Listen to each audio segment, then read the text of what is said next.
Good afternoon.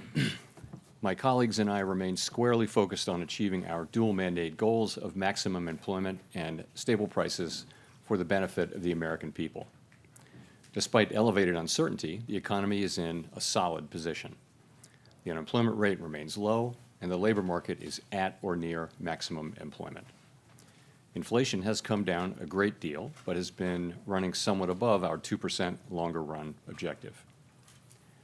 In support of our goals, today the Federal Open Market Committee decided to leave our policy interest rate unchanged. We believe that the current stance of monetary policy leaves us well positioned to respond in a timely way to potential economic developments. I'll have more to say about monetary policy after briefly reviewing economic developments. Following growth of 2.5% last year, GDP was reported to have edged down in the first quarter, reflecting swings in net exports that were driven by businesses bringing in imports ahead of potential tariffs. This unusual swing has complicated GDP measurement. Private domestic final purchases, or PDFP as we call them, which excludes net exports, inventory investment, and government spending, grew at a solid 2.5% rate. Within PDFP, growth of consumer spending moderated, while investment in equipment and intangibles rebounded from weakness in the fourth quarter. Surveys of households and businesses, however, report a decline in sentiment over recent months and elevated uncertainty about the economic outlook, largely reflecting trade policy concerns. It remains to be seen how these developments might affect future spending and investment. In our summary of economic projections, the median participant projects GDP to rise 1.4% this year and 1.6% next year, somewhat slower than projected in March. In the labor market, conditions have remained solid. Payroll job gains averaged 135,000 per month over the past 3 months. The unemployment rate, at 4.2%, remains low and has stayed in a narrow range for the past year. Wage growth has continued to moderate while still outpacing inflation. Overall, a wide set of indicators suggests that conditions in the labor market are broadly in balance and consistent with maximum employment. The labor market is not a source of significant inflationary pressures. The median projection for the unemployment rate in the SEP is 4.5% at the end of this year and next, a bit higher than projected in March. Inflation has eased significantly from its highs in mid-2022, but remains somewhat elevated relative to our 2% longer run goal. Estimates based on the Consumer Price Index and other data indicate that total PCE prices rose 2.3% over the 12 months ending in May, and that, excluding the volatile food and energy categories, core PCE prices rose 2.6%. Near-term measures of inflation expectations have moved up over recent months, as reflected in both market and survey-based measures. Respondents to surveys of consumers, businesses, and professional forecasters point to tariffs as the driving factor. Beyond the next year or so, however, most measures of longer-term expectations remain consistent with our 2% inflation goal. The median projection in the SEP for total PCE inflation this year is 3%, somewhat higher than projected in March. The median inflation projection falls to 2.4% in 2026 and 2.1% in 2027. Our monetary policy actions are guided by our dual mandate to promote maximum employment and stable prices for the American people. At today's meeting, the committee decided to maintain the target range for the federal funds rate at 4.25% to 4.5%, and to continue reducing the size of our balance sheet. We will continue to determine the appropriate stance of monetary policy based on the incoming data, the evolving outlook, and the balance of risks. Changes to trade, immigration, fiscal, and regulatory policies continue to evolve, and their effects on the economy remain uncertain. The effects of tariffs will depend, among other things, on their ultimate level. Expectations of that level, and thus of the related economic effects, reached a peak in April and have since declined. Even so, increases in tariffs this year are likely to push up prices and weigh on economic activity. The effects on inflation could be short-lived, reflecting a one-time shift in the price level.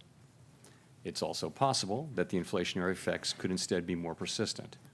Avoiding that outcome will depend on the size of the tariff effects, on how long it takes for them to pass through fully into prices, and ultimately on keeping longer-term inflation expectations well anchored.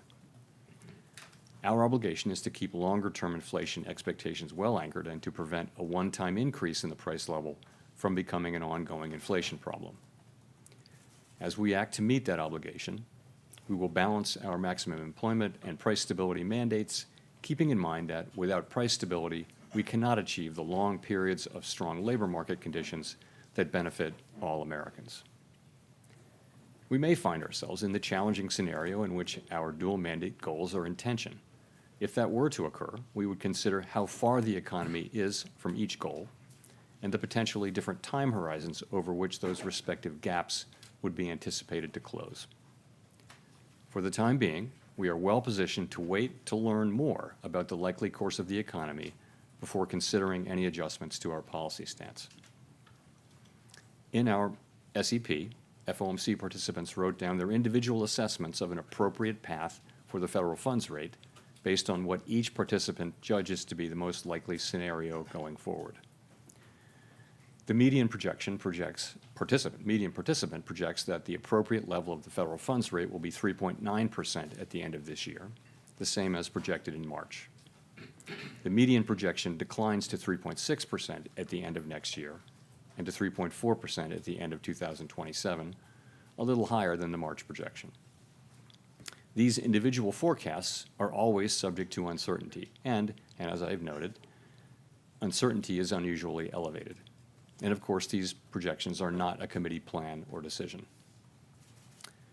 At this meeting, the committee continued its discussions as part of our 5-year review of our monetary policy framework. We focused on issues related to assessing the risks and uncertainties that are relevant for monetary policy and the potential implications for policy strategy and communications. Our review includes outreach and public events involving a wide range of parties, including Fed Listens events around the country and a research conference that we held last month. We are open to new ideas and critical feedback, and we will take on board lessons of the last 5 years in determining our findings. We intend to wrap up any modifications to our statement on longer-run goals and monetary policy strategy by late summer. After that, we will consider enhancements to our suite of communications tools, including the SEP. The Fed has been assigned 2 goals for monetary policy: maximum employment and stable prices. We remain committed to supporting maximum employment, bringing inflation sustainably to our 2% goal, and keeping longer-term inflation expectations well anchored. Our success in delivering on these goals matters to all Americans. We understand that our actions affect communities, families, and businesses across the country. Everything we do is in service to our public mission, and we at the Fed will do everything we can to achieve our maximum employment and price stability goals. Thank you. I look forward to your questions. Colby. Thank you. Colby Smith with the New York Times. To what extent has the more limited impact from tariffs at this stage on inflation changed your view on what the ultimate economic fallout will be from these policies and the timing of when they will materialize in the data?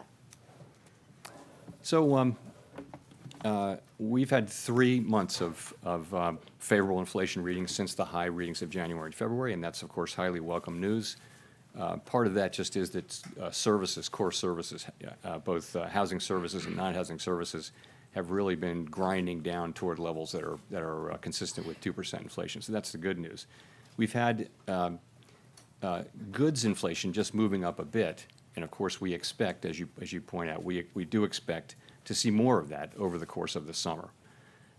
It takes some time for tariffs to work their way through the chain of distribution to the end consumer. A good example of that would be goods being sold at retailers today may have been imported several months ago before tariffs were imposed. So we're beginning to see some effects, and we do expect to see more of them over coming months. We do also see price increases in some of the relevant categories like personal computers and audiovisual equipment and things like that that are attributable to tariff increases.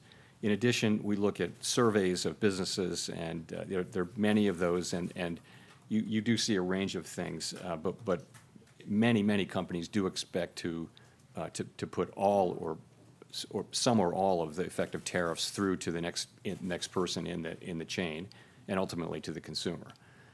Today, the amount of the amount of the tariff effects, the size of the tariff effects, their duration and the time it will take are all highly uncertain. So that is why we think the appropriate thing to do is to hold where we are as we learn more.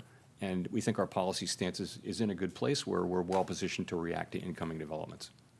So in terms of how we should interpret the rate cuts penciled into the SEP, is this reflecting that there's this expectation that underlying inflation will just stay well enough contained that allows the committee to eventually move ahead with those cuts? Or is it about, responding to a deterioration in economic activity, let's say? I mean, how should we make sense of the forecast? So if you look at the forecast, you will see that people do generally expect inflation to move up and then to come back down. But we can't just assume that. Of course, we don't know that. And, our job is to make sure, one of our jobs is to make sure that a one-time increase in inflation doesn't turn into an inflation problem. And that, again, that will depend on the size of the effects, how long it takes for them to come in, and ultimately on keeping inflation expectations anchored.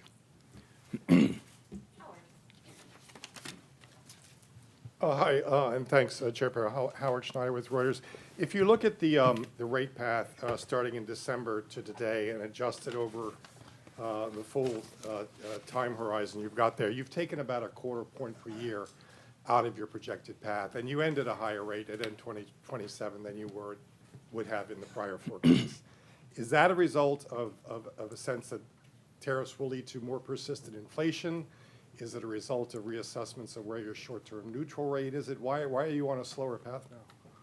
So I would focus most on the nearer term. As you get out to the later years, it's hard for anybody to know where the economy is going. You didn't see people moving their longer term, estimate of the neutral rate, for example, at this meeting. So and those things are probably slow moving. So I think if you look at what's happening here since March, this is since March, right? You see a little slower growth, just a tiny tick up, a 1/10 tick up in unemployment, and you see inflation moving up 0.3. And by the way, it was a similar move from the December SEP to the March. So that's what you see. You see the effects of tariffs. I think we learned in April, after the March meeting, that substantially higher tariffs were likely. And then since then, the estimates of where the tariffs will be have actually moved back down, although still at an elevated level. So we're adapting in real time.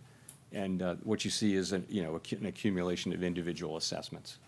You say in the statement that risks have diminished on that front, but the July 9th, drop dead date for all the Liberation Day tariffs is still out there and unresolved.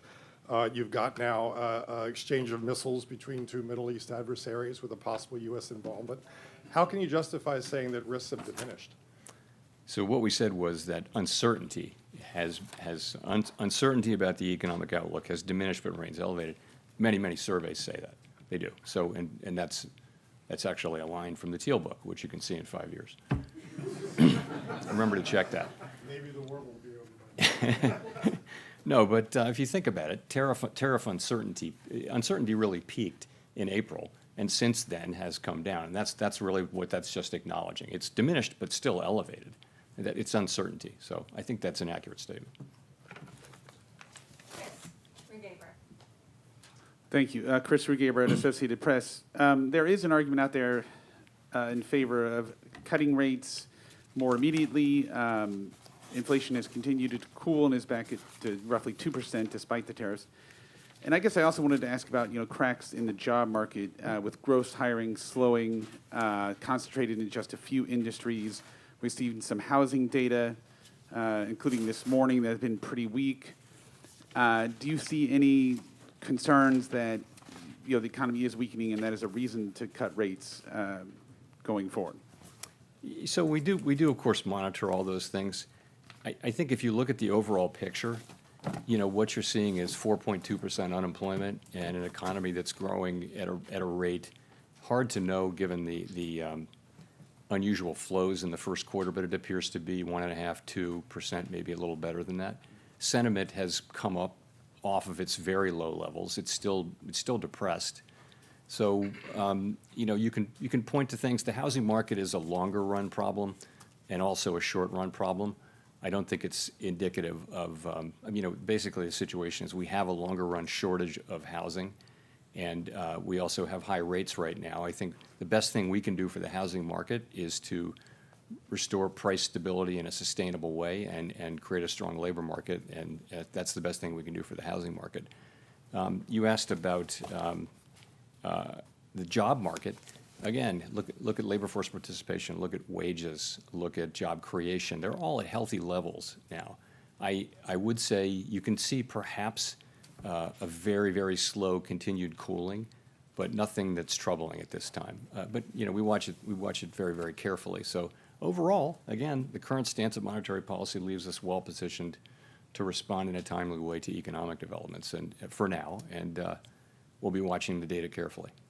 Well, just quickly on, given that, there are concerns inflation will rise, but there is the alternate scenario that tariffs would create demand destruction and slow growth sufficiently, and that would perhaps keep a bit of a lid on inflation.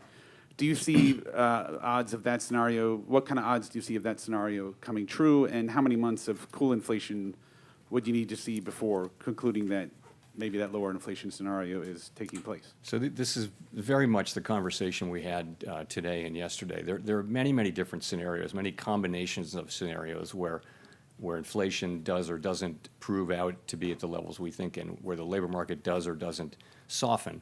And I think what you see people doing is looking ahead at a time of very high uncertainty and writing down what they think the most likely case is. No one holds these rate paths with a great deal of conviction, and everyone would agree that they're all going to be data dependent, and that you can make a case for any of the rate paths, I think, that you see in the SEP. And we do this once a quarter. It's a hard thing to do particularly at this time, but it does reflect. If you see somebody writing down a rate path that involves cuts, that's them saying, yes, I think we will get to a place, more likely than not, where cuts will be appropriate. And it could be a joint probability of a number of possible outcomes. Again, remember how much uncertainty we face, though. Thank you. Mr. Chair, I wonder if you could describe for us some of those scenarios. How do you get to a place? I'm noticing that the uncertainty levels in your forecast are very high. How do you get to a place where you have the confidence in the outlook for, say, inflation and or growth or the unemployment rate? How many months does it take, and what do you want to see in the data to get to that level of confidence to actually reduce rates off the restrictive level? So it's very, very hard to say when that will happen. We know that the time will come. It could come quickly. It could not come quickly. As long as the economy is solid, though, as long as we're seeing the kind of labor market that we have and reasonably decent growth and inflation moving down, we feel like the right thing to do is to be where we are, where our policy stance is, and just learn more. And in particular, we feel like we're going to learn a great deal more over the summer on tariffs. We hadn't expected them to show up much by now, and they haven't.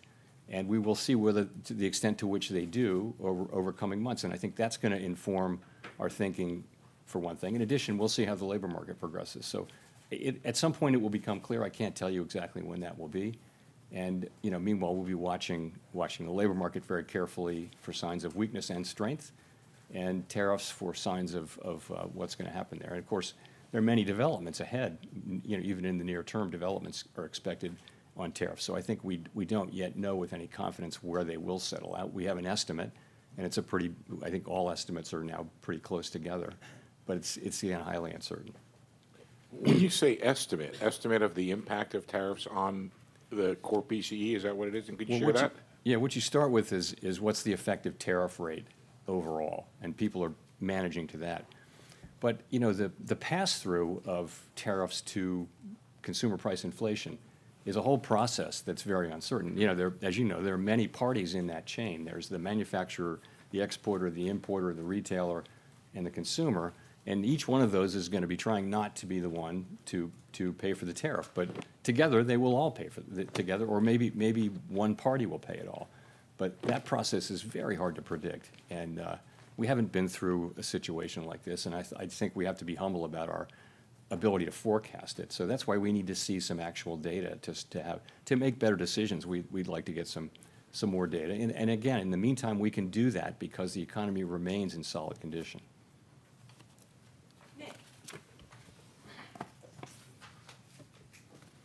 Nick Tamarosa, The Wall Street Journal.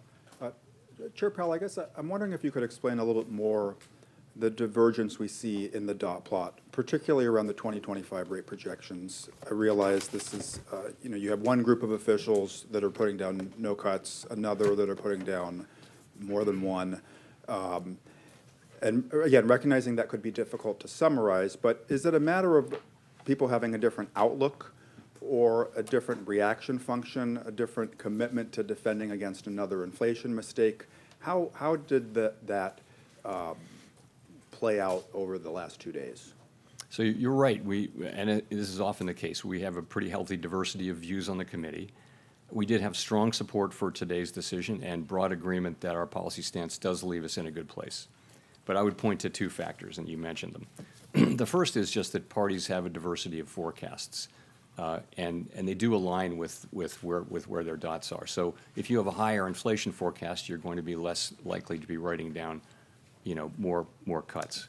But remember, as we see more data, we're going to learn more about where inflation is headed, and that means when it is time to look at resuming our normalization process, the differences you see should be smaller because we'll have seen actual data. Right now, it's just a forecast in a very foggy time. So that's the first part, is forecast. Secondly, people can look at the same data and they can evaluate the risks differently, as you know. And that includes, the risk of higher inflation, the risk that it'll be more persistent, the risk that the labor market will weaken. People are going to have different assessments of that risk. So you put that in there too. So those are the two ways the two things I think that drive these things.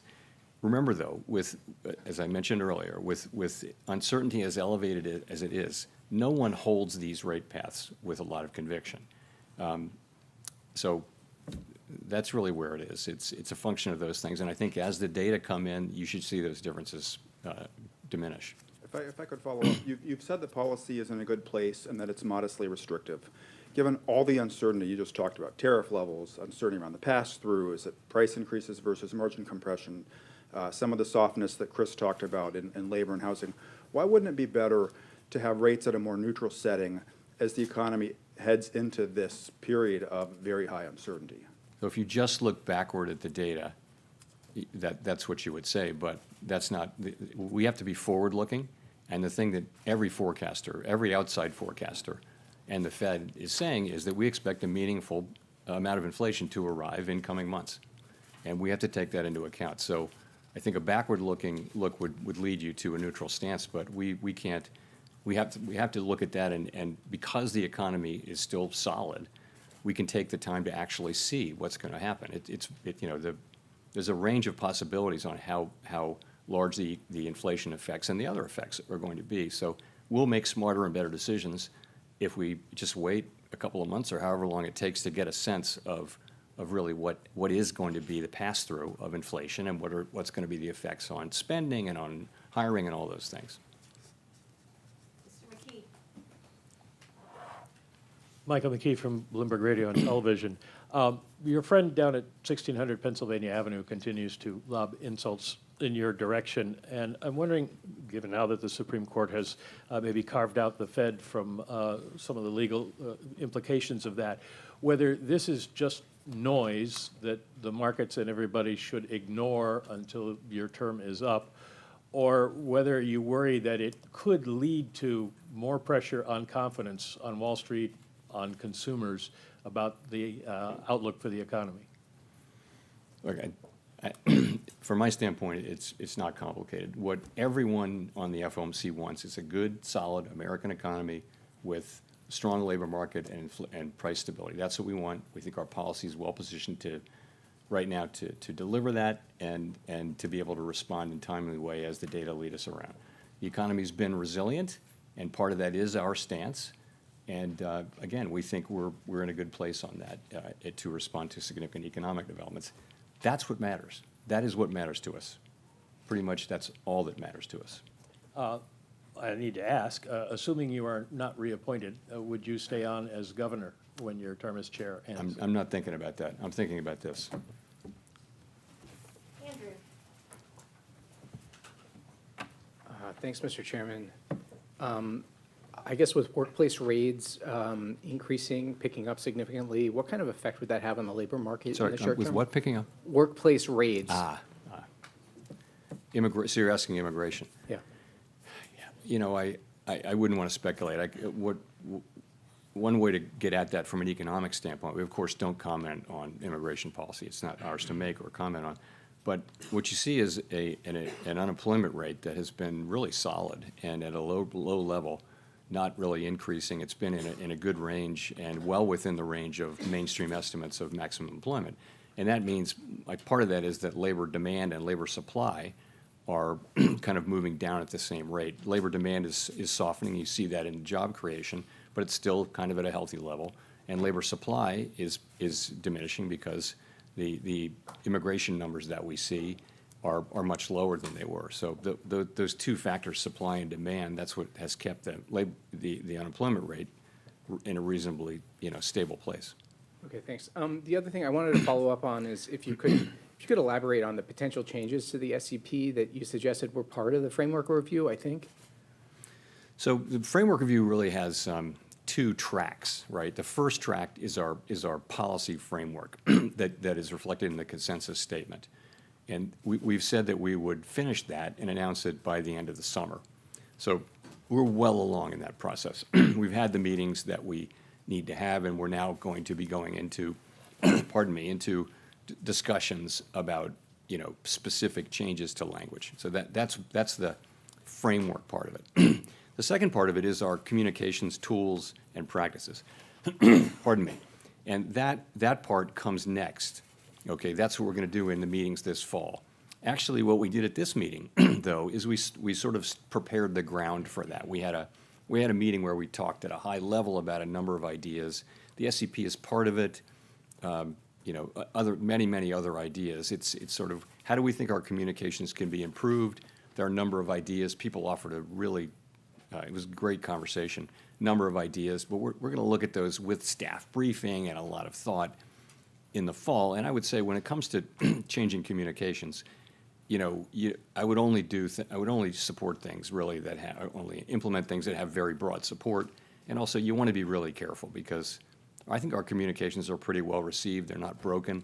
So more is not necessarily better, but better is better. So we're going to be looking at ways to do things that will improve the clarity of what we do for the benefit of the public.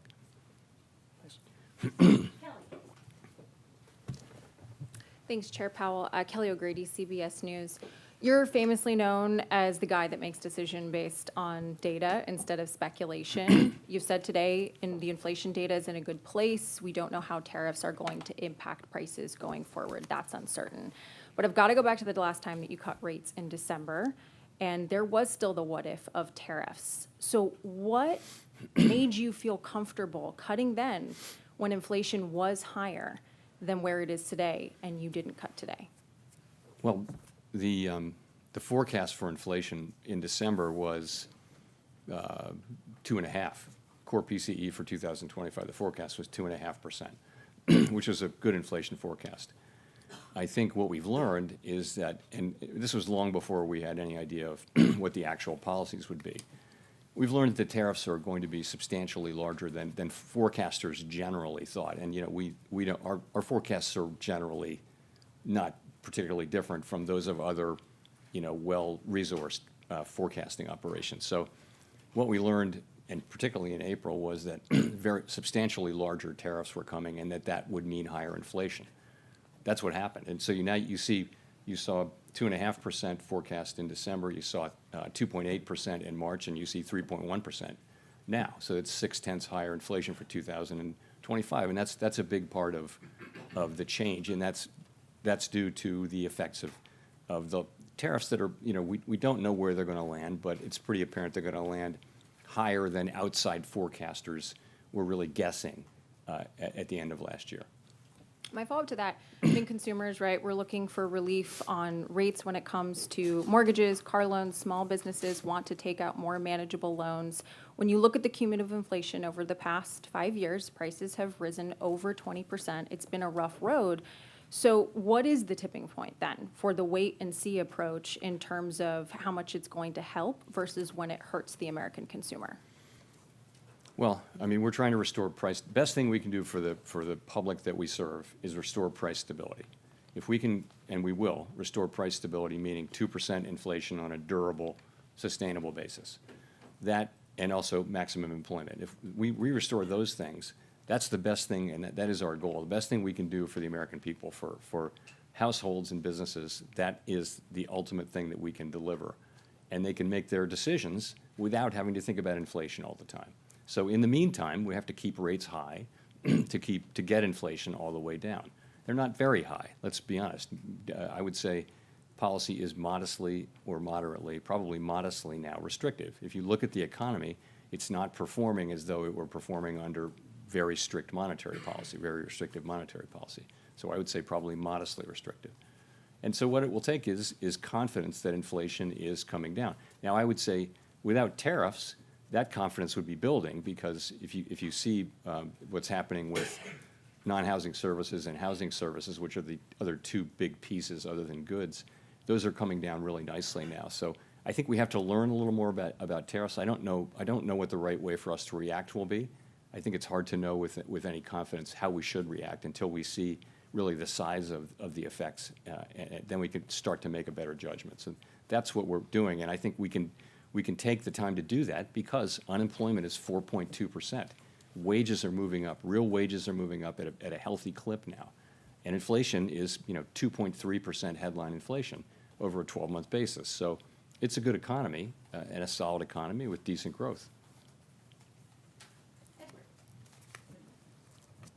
Thank you, Chair Powell. So you're saying that uncertainty has come down, the economy is moving at a solid pace, inflation has come down over the past 3 months, and this is all moving in the right direction. So are you indicating here that Americans should expect some sort of economic pain in the second half of the year? I'm not saying that at all. From our standpoint, what I can say is that the U.S. economy is in solid shape. Inflation has come down. The unemployment rate remains at 4.2%. As I mentioned, real wages are moving up. It's a good job creation is at a healthy level. Unemployment, again, as I said, low. Labor force participation in a good place. So, and what we're waiting for to reduce rates is to understand what will happen with really the tariff inflation.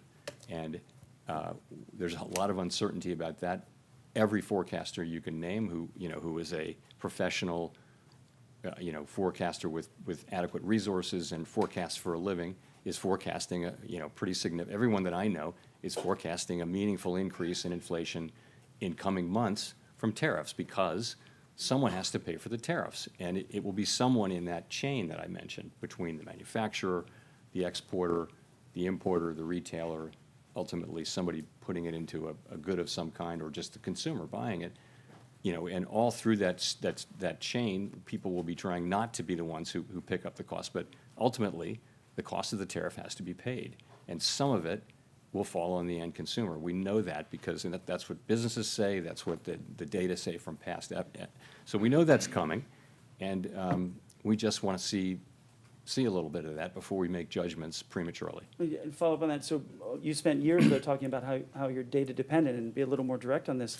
Now you're making decisions looking forward. Doesn't the data you're seeing today indicate there should be a rate cut? No, I mean, your monetary policy has to be forward-looking. That is elementary. You've got to be looking. I always talk about the incoming data, the evolving outlook, and the balance of risks. We say that over and over and over again, right? So it's always forward-looking. If at the very beginning of the pandemic, we cut rates to zero immediately. Nothing had happened.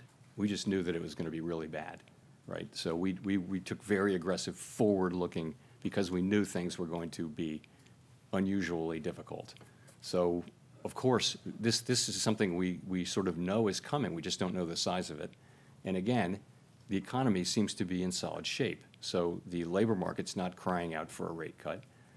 Businesses, in a bit of shock after April 2, but you see business sentiment, you talk to business people now, there's a very different feeling now that people are working their way through this, and they understand how they're going to go, and it feels much more positive and constructive than it did 3 months ago, let's say. So again, we think that our current stance of monetary policy is in a good place.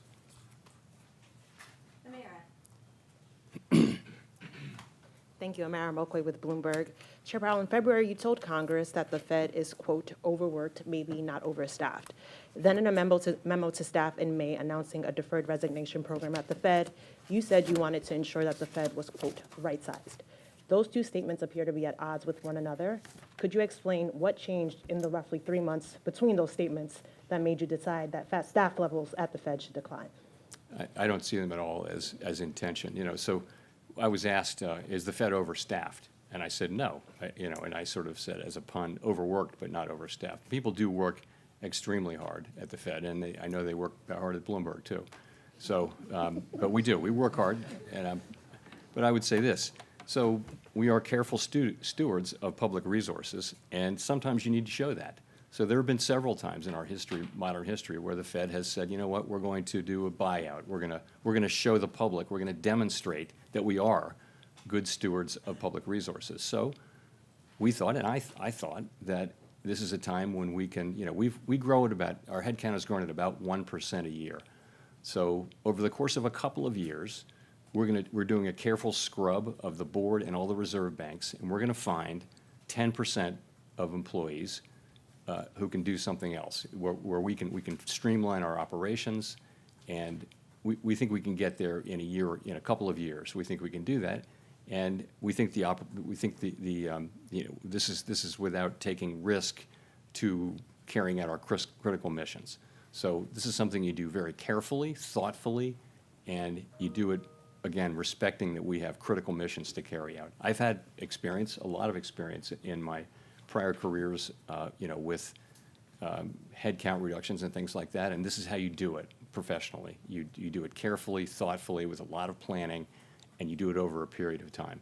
And I think the Fed will be fine. I think no one will notice any decline in our ability to carry out our missions, and I think it's just us wanting to demonstrate to the public that we are actually good stewards of their resources. We're effectively wiping out 10 years of headcount growth with this. So, I mean, we wanted to show that, that we're good stewards. How is progress on reducing headcount going so far? Are you on track to meet the goal? We're just at the very beginning. As you know, we're doing a buyout program. We're gonna hit that goal. I think many organizations find that they can do this. You don't want to do it every year or anything, but you can do it at intervals, and you wind up not interfering with your ability to perform your jobs.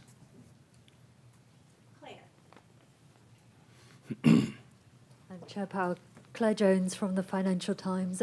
As you're no doubt aware, the Senate Finance Committee has tabled its version of the reconciliation bill this week, and I was wondering if you could tell me a little bit about the tenor of the debate at the FOMC over the past few days on fiscal policy and the degree to which that influenced people's projections for 2026 and beyond. Thank you. Yeah, so, we don't sit around and debate or really discuss. We take fiscal policy as fully exogenous. And so we actually, really didn't talk about the bill or the contents of it. It's still evolving. When it gets closer, remember also we have a very, very large economy, and that the effects will be at the margin.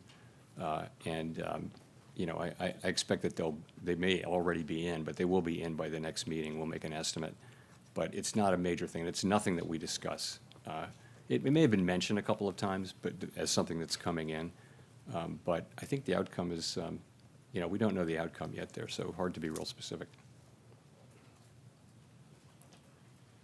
Neil. Thanks, Chair Powell. Neil Irwin with Axios. There have been some cutbacks in economic statistics collection in the last few weeks. Worries that long-running problems around funding and response rates may be getting worse. How much is this concern on your radar? How much confidence do you have that the gauges you're watching to assess the economy are reliable right now? Two things. One, the data we get right now, we can do our jobs. I'm not concerned that we can't do our jobs. That's not the point. The point really is that we are starting to see, layoffs and important gatherers of data are saying that they're having to cut back on the size of their surveys. That's going to lead to more volatility in the surveys. I think we should take a step back and, from our standpoint, and I think the standpoint of businesses and governments and everyone, having really good data on the state of the economy at any given time is a huge public good. It helps, it not just doesn't help the Fed, it helps the government, it helps Congress, it helps the executive branch. More importantly, really, it helps businesses. They need to know what's going on in the economy. The United States has been a leader for many, many years in this whole project of measuring and understanding what's happening in our very large and dynamic economy. And I hate to see us cutting back on that, because it is a real benefit to the general public that people in all kinds of jobs have the best possible understanding of what's happening in the economy and hence what's likely to happen. It's very hard to measure what's going on in the U.S. economy. If you read, there was a book called, it's really remarkable how many things you need to understand to estimate U.S. GDP. Very, very difficult, and it's so important that we get it right. I just would say it's not a place I would want to keep investing in that, for the good of the general public. Victoria.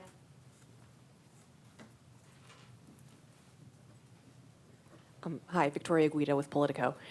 So you're conducting this monetary policy strategy framework review, but next year we're supposed to have a new Fed chair, and I'm wondering if that affects at all the way that you're approaching this. How do you ensure that this framework will actually be durable? The framework document goes back to 2012, and it's the committee's document. It's not like we're going to invent a brand new way to do things. It's been an evolving document, so it shouldn't depend on who the chair is at all. It should depend on what's happening in the economy and what the committee wants to do. So, yeah, it isn't really tied to any particular chair. And we used to renew it every year. Now we do it every 5 years. So, but I don't think I've never heard anyone raise this issue that a new chair might want to come in and go in a completely different direction. I really don't think that's right. But that's not going to be up to me to decide. Is that affecting at all who you're consulting with? Not at all. Not in any way.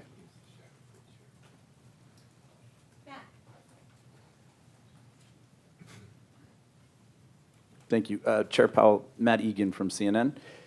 Relatively low gas prices this year have helped drive down inflation in recent reports, but that trend is starting to reverse given the crisis in the Middle East.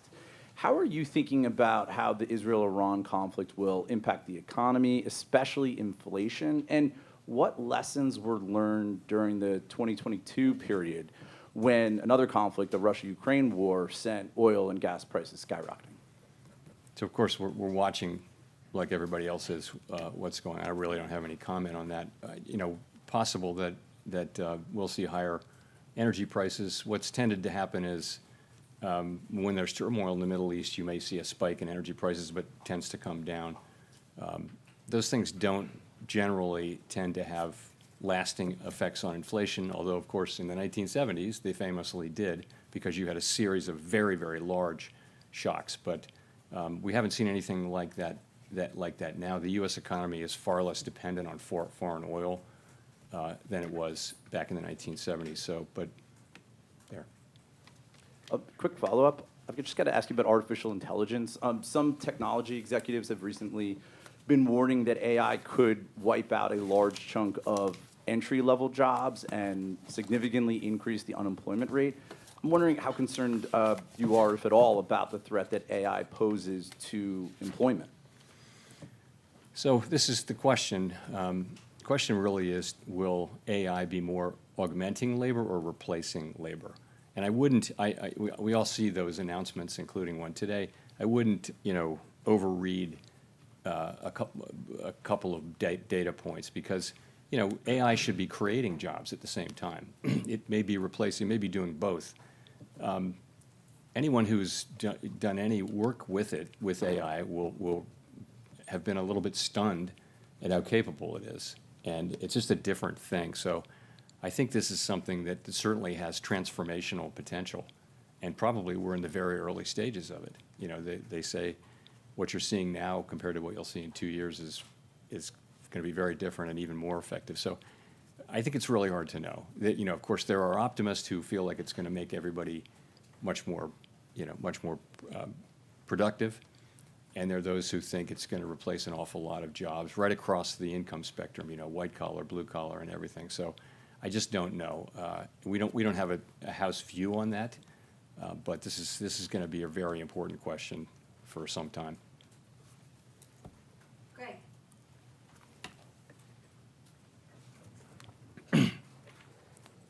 Thank you. Greg Rapp from MarketWatch. I was wondering if you could step back a little bit, Chair Powell. You know, there's a spate of articles and a lot of op-eds now in the newspapers saying that the U.S. economy and the global economy is going through this profound change, you know, akin to the end of the Bretton Woods era in the 1970s. And don't you owe the American people, like, some sort of, like, explanation for what we're going through? I mean, I noticed earlier this month when you talked about Bretton Woods a little bit, and you said that Bretton Woods, the Fed staff had to, like, change how the dollar, movements for the dollar was impacting the economy. Are we going through something like that now? That, you know, are you having to change how you do monetary policy? Is it that fundamental a change underway? Thanks. It's certainly a time of real change. You know, from a geopolitical standpoint, from a trade standpoint, from an immigration standpoint, you see this not just here but everywhere. So there's quite a lot going on. It doesn't change the way we do monetary policy in the near term. I mean, but and it doesn't change our objectives or what we need to do. And you know, these things are not really our issues. They're really issues for elected governments. All of those issues are really for elected governments. But there's no question it's a time of real change, and very hard to see where that goes. You know, will it be? There have been many things written about how it's going to be a more inflationary time. That's possible. It's not guaranteed. You know, AI could cut in the very other direction. AI could make people much more productive and push in the other direction. I don't know, though. So, but you're right. But honestly, our focus is a much more practical one, and that is how do we keep inflation low and employment high in the near term. That's really what we're about. Mark.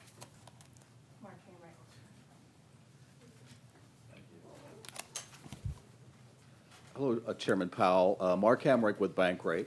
What is the view about the growing amount of slack in the job market, including the softening in payrolls, the forecast of a modest rise in the unemployment rate, and the ability of workers to demand wage hikes or not in this environment where you have inflation surging?